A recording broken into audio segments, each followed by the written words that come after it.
Potpuno sam iznenađen kako ovo dobro djeluje protiv korova. Nevjerovatno. Najbolje od svega što više nikad neće rasti. Korov je najgori neprijatelj svakog vrta, ali ne samo vrta, nego i travnjaka i dvorišta. Ako se ne ukloni na vrijeme, brzo se širi i otežava održavanje vrta te narušava njegov izgled rastući čak i u pukotinama betona. Iako kemijski herbicidi djeluju učinkovito, mogu zagađivati tlo i štetiti korisnim organizmima. Zato danas pripremamo prirodni herbicid koristeći sastojke koje već imamo u kući. Ovaj organski pripravak siguran je za okoliš i biljke.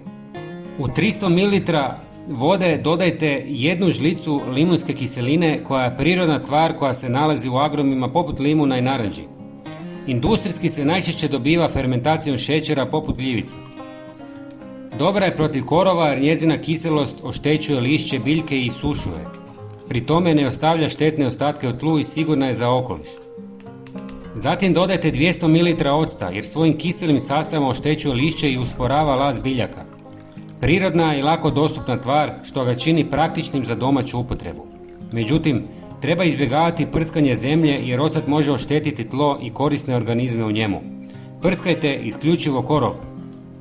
Treći sastojak je 1 žlica obične kuhinjske soli.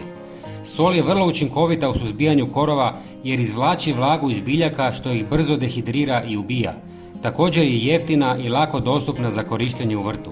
Međutim, sol može trajno štetiti tlo i spriječiti rast drugih biljaka, stoga je važno koristiti je pažljivo i ciljano, izbjegavajući veće površine tla. I zadnji sastojak je 1 žlica organskog sapuna ili deterdženta, jer razbija zaštitni sloj na lišću i uzrokuje isušivanje biljaka. Djeluje brzo i prirodno bez štetnih kemikalija koje bi mogle oštetiti tlo. Važno je koristiti ga ciljano.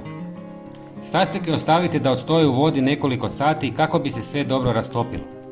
Nakon toga smjesu procijedite kroz gazu kako se šprica ne bi zaštopala. Razrijedite s još 1 litrom vode kako biste dobili dovoljnu količinu za prskanje. Ako učinak nije zadovoljavajući, smanjite količinu vode. Za najbolje rezultate prskajte korov tijekom najintenzivnijeg sunčeveg svjetla jer to ubrzava sušenje lišća i pojačava učinkovitost pripravka. Pogledajte kako se sve osušilo. Oduševljen sam. Ne zaboravite se pretplatiti na naš kanal da ne biste propustili nijedan novi video. Hvala vam puno i pozdrav!